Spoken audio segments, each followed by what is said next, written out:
নমস্কার, চিন্ময়ী রত্না ছয় ফোড়নে সবাইকে স্বাগত। আজকে 3 রকমের কেকের রেসিপি নিয়ে চলে এসেছি।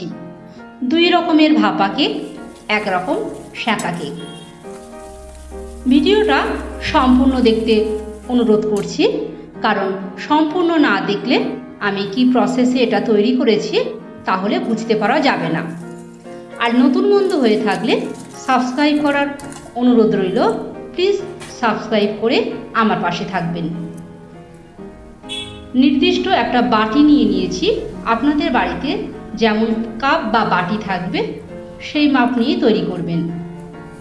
আমি যে বাটি নিয়েছি মাপটা হচ্ছে এই রকম।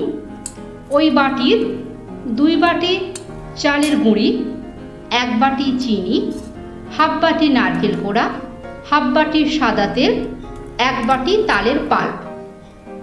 এই হচ্ছে আমার মোট মাপ। এই মাপে এটাকে তৈরি করতে হবে। দিয়ে দিলাম স্বাদ মতো চিনি, আর দিয়েছি 200 দুধ।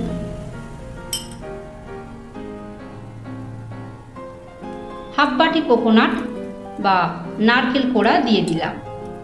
আর এই গ্লাসে আমার 1.5 গ্লাস জল লেগেছে। আপনারা যদি মনে করেন ব্যাটারটা সম্পূর্ণ দুধ দিয়ে মাখবেন, সেটাও তৈরি করতে পারেন। চালের গুঁড়ো কিছুটা মিশিয়েছি আর কিছুটা পরে মেশাবো। এর মধ্যে দিয়ে দিলাম 4 টেবিল চামচ গুঁড়ো দুধ। গুঁড়ো দুধ দিলে এই ভাপা কেক খুব টেস্টি হয় আর নরমও হয়। এই গ্লাসে আমার 1.5 গ্লাস জল লেগেছে।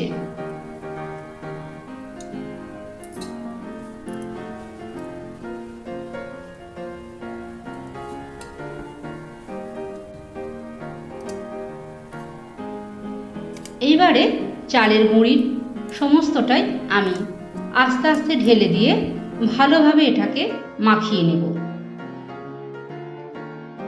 এই তালের ভাপা কেক এত সুস্বাদু, নরম এবং তুলতুলে, যেটা ছোট থেকে বড় সবাই খেতে পছন্দ করবে। আপনারাও প্লিজ এভাবে বাড়িতে তৈরি করে খেয়ে আমাকে কমেন্ট বক্সে জানাতে ভুলবেন না। এটাকে সেট হওয়ার জন্য 10 মিনিট চাপা দেওয়া ছিল। এখানে একটা কথা বলে রাখি, যেটা আমার অফ ক্যামেরায় হয়ে গেছে। 1 চামচ বেকিং পাউডার আর 1/4 চামচ বেকিং সোডা আমি দিয়েছি, যেটা আমার ক্যামেরায় দেখানো হয়নি। এইবারে একটা ইডলি স্ট্যান্ড নিয়ে নিয়েছি। ইডলি মোল্ডে এইভাবে 1 হাতা করে ব্যাটার আর তার উপরে সাজাবার জন্য কাজু, কিশমিশ আর অল্প একটু নারকেল কোড়া ছড়িয়ে দিলাম।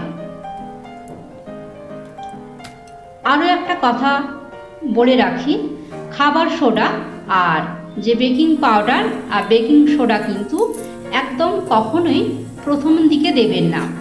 মোল্ডে ঢালার জাস্ট সেই সময়তেই মাখিয়ে মোল্ডে ঢালবেন।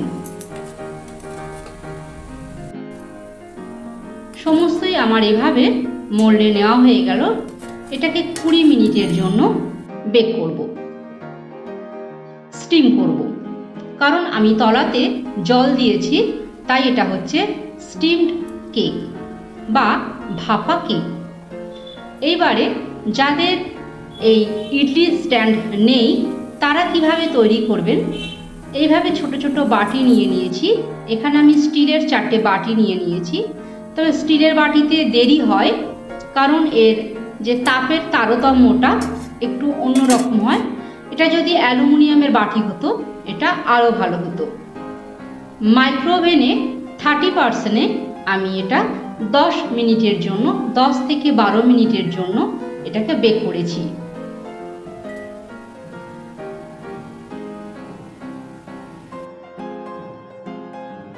স্টিমড কেক আমার একেবারে রেডি।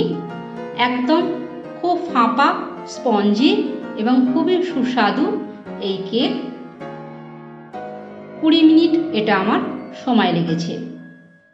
এদিকে 5 মিনিটও হয়নি, দেখুন কেমন সুন্দর কিন্তু মাইক্রোওভেনে কেকটা ফুলে উঠেছে। তাহলে 3 রকম ভাবে একই ব্যাটারে আমি 3 রকম ভাবে কেক তৈরি করে আপনাদের দেখালাম। দেখুন কতটা সফট আর স্পঞ্জি।